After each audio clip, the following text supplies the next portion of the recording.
This program is rated PG. It contains themes and scenes which may not be suitable for very young audiences. Parental guidance is advised. Be advised that the views and opinions of the hosts and guests do not reflect those of the station.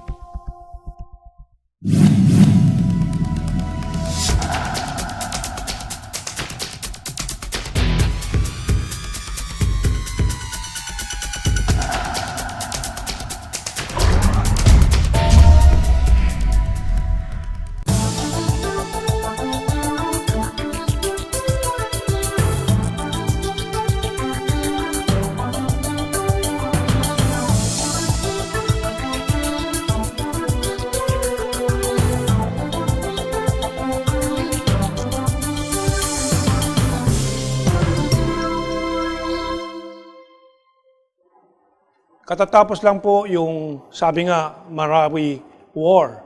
But maybe it's better to call it a battle. And I cannot say if the war is over, at least the war for the minds and hearts is still there. And inuuna ko yung mind dahil the heart can be misled. But if the mind is clear, the heart can be led and guided by the mind. At ito ang mga question dito sa ating pag-uusapan ngayon. Yung Marawi after the battles. Will there be more militancy or less after this experience? And in the third part, titingnan po natin yung mga dramatic changes and redirection that is starting to happen in Saudi Arabia. Doon sa purging ng old leadership, may bagong pumapasok, new alliances, and baka magkaroon na naman ng gera sa Lebanon, the proxy war in Lebanon amongst these factions in the Middle East. But inanyaya natin ang ating kaibigan at ang ating pinaka-resource person sa mga nangyayari sa Muslim world sa Pilipinas, si Ginoong Ali Mindalanon, former SPDA, Southern Philippines Development Authority chief or president or administrator. He is a Maranao, and he is also an activist who is very conscious socially and very active politically. He has been with several government administrations natin. He is a close friend of the late Boy Morales, where we interacted, with whom we interacted. So tatanungin natin nga, but briefly, let us go back and review what happened, starting with the entry of ISIS dyan sa Marawi. And so flags were flown in Marawi, which confirmed that ISIS was trying to enter the region. And what it left is today what we see, Marawi in ruins. So from all these many scenes after the entry of ISIS, the Maute, and the battles in Marawi, now we are in the rehabilitation phase. Of course, there will be some controversy, but it seems to be a better rehabilitation than what we have seen in the experience in Yolanda. So in this first part, we're going to ask our Muslim brother, Mr. Ali Mindalanon, what his assessment is, what is the truth on the ground. You will be back in Marawi in the next few days. Yes. And you've been there in the past few weeks. Well, I've been in Marawi only once. Okay. During the 5-month siege. Okay. So what do you see now, and from what do you hear from your community members? What's the situation in Marawi? Well, now, all the different groups in Marawi, whether they be in government, in the private sector, in the business sector, CSOs and NGOs, are now trying to help out and contributing as to how Marawi will be reconstructed and rehabilitated. Last Tuesday, the Maranao Leaders Forum, which had been convened by the 3 Maranao members of the cabinet, Secretary Abul Khaira Lonto of Minda, Secretary Abdullah Mamao of the a presidential advisor on Muslim concerns in OFW, and Secretary Giling Mamundio, the Director General of TESDA. We have presented to Secretary Del Rosario, Chairman of HADSI, and now the Chairman of the Task Force Bangon Marawi, a conceptual development framework plan for Marawi. And he invited some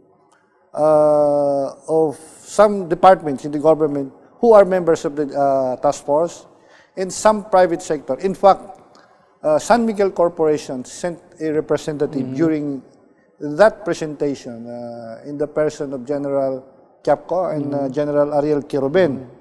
And they informed me that they will be donating 5,000 permanent units of houses for the IDPs. Yeah. Internally displaced people. IDP. So, bakwit. Okay, bakwit. And they were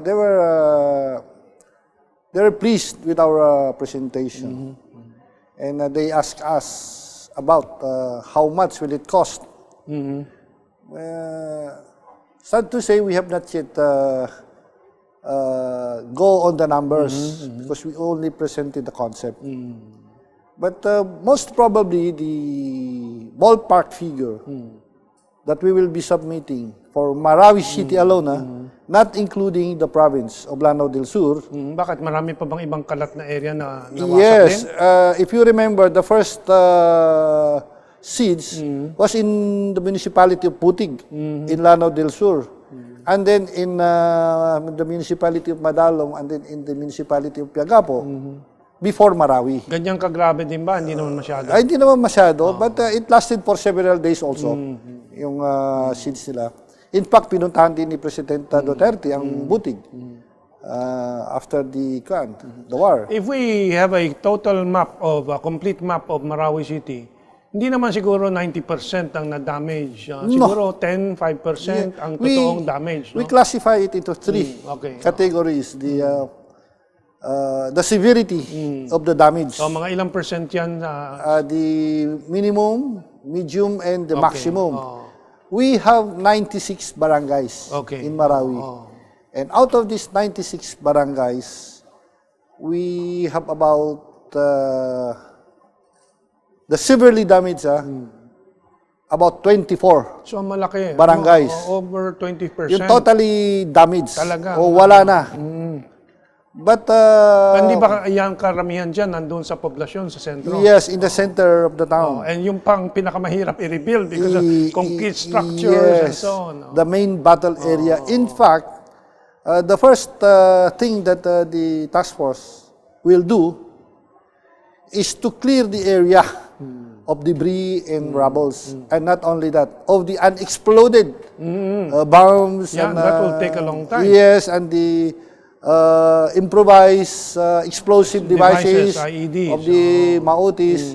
We still have to clear that before it can... So, you can safely say, 20% ng Marawi City was severely damaged. I think it is... maybe a little more. About 30. 30, Yes, that's about right. 30. 30%. So, About 30. hindi maliit na bagay talaga. Hindi maliit na bagay. Now, I was with John Simon in our last episode here discussing the problems of rebuilding. Yes. And sabi niya, yung mga bahay dyan that handed down through many generations, maybe 100 years or more, I don't know.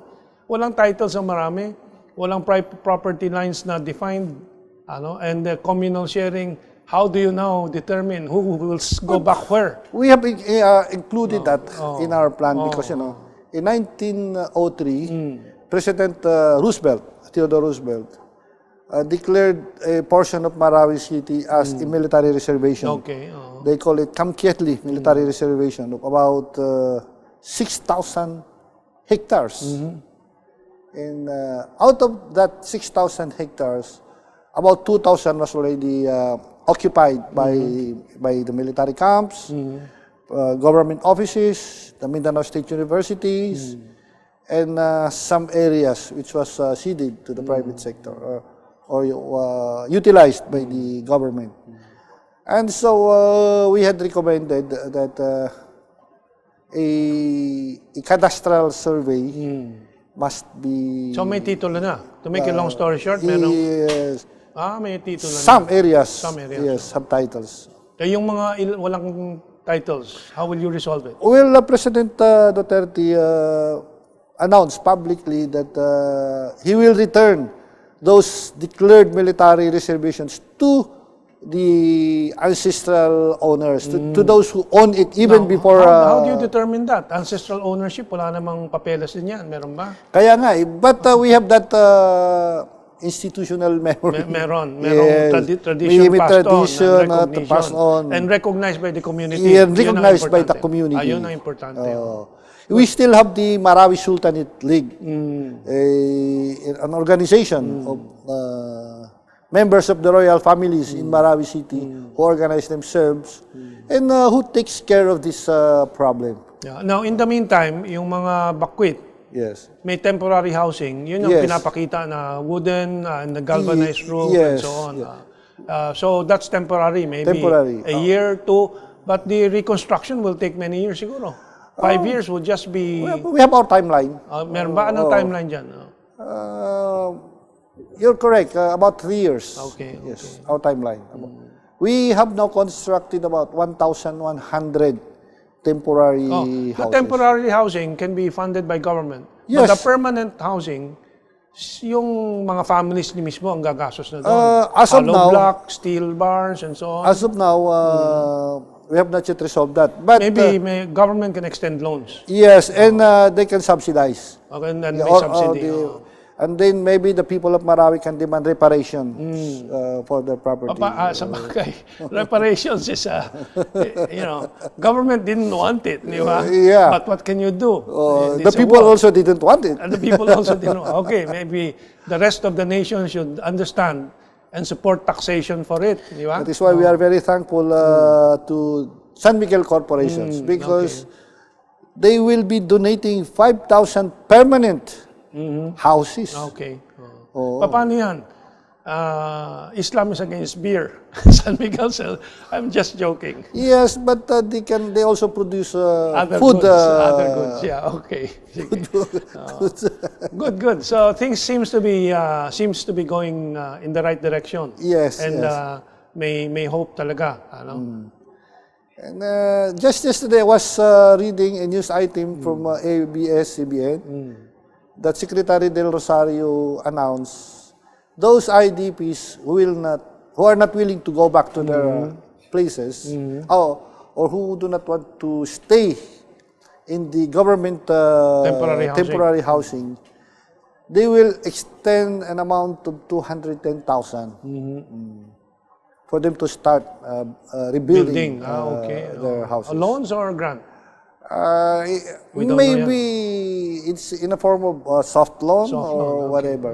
That's a good But start. that's already a good start. And I think it's a good investment in terms of goodwill. Yes. To ensure that our part 2 question, more militancy or less, and such goodwill and support would go a long way. But we will be discussing it in particular. What about the water system and so on? Damage din ba? Yes. Yan ang very fundamental. Let me inform our listening public. Oh, by the way, I would like to greet our Muslim listeners. Yes. Assalamualaikum warahmatullahi ta'ala wabarakatuh. Okay. Are you also a resident of Taguig? O sa labas ka? Sa labas. Oo. The first thing that we will do is to clear the area, as I have mentioned a while ago, and then to restore the power. Yes, electricity. the power system. Yes, it has been totally. Even the corporate building of Lasorico, our electric cooperative, was totally damaged, and some of our distribution units. So we have to rehabilitate. We have to return back the power, and then also the water. We also the basic services Marawi needs. That would be our priority. That would be the priority of the government. Okay. So the primary organization led by Mamunjong, Alonto, and Mamao. Mamao is this recognized as the main representation from the government for the projects in Marawi now? From the people of Marawi. From the people of Because Marawi. the one being tasked by the government is the Task Force Bangon Marawi, which is okay. being chaired before Okay. by Secretary Lorenzana of the National Defense, and now the chairmanship was now transferred to Secretary Del Rosario of HADSI. Okay. So this citizens group from the community, what is it called again? Just to The memorize it. Maranao Leaders Forum. Maranao Leaders Forum. Okay. Yes. And are you active there? Well, actually, I am the head of that secretariat. Okay. Of the Okay, group. good. So we'll keep in touch with you on these issues because you're Yes, at the please center do. of it, Yes, please and do. we update our audience dito sa mga developments yan. Ano? Yes. So what are your requests from government? So far, things seems to be okay. Any other things that the government should be providing and the national community should be helping in? Well, first, of course, we have to jumpstart the economy. In Marawi. In Marawi. And Lanao. Yeah. Del Sur. Most particularly in Marawi. Anong bang essential components ng economy ng Marawi? Wala namang industries in Marawi. What about agricultural crops? Yes. Essentially, Marawi is an agricultural city. And then yung mga kamag-anak natin, mga kababayan natin na maliliit, mga fish vendors, yung vegetable vendors, yun ang mga maliliit yan. And you have fishing community there kasi sa Lake Lanao. The biggest freshwater Oo nga. body in the Philippines. Ano mga isda and water food? Well, What I call it, lake food. ang alam ko lang na naiintindihan ng mga kababayan natin is tilapia. Tilapia, But okay. the names are all native Kanduli. names. Are you familiar with kanduli? Yes, kanduli. Meron yan. We call it katipa. Katipa. Kanduli. Kulang And na then- kulang dito ang kanduli. Hindi ko na nakikita and dito then sa yung Luzon. carp, yung Karpa. bungkaong. Okay. And then yung maliliit na isda na kasing laki ng tawilis. Yung tal. Okay. We call it tomaginting. Ano bang plano ng gobyerno for the economy there?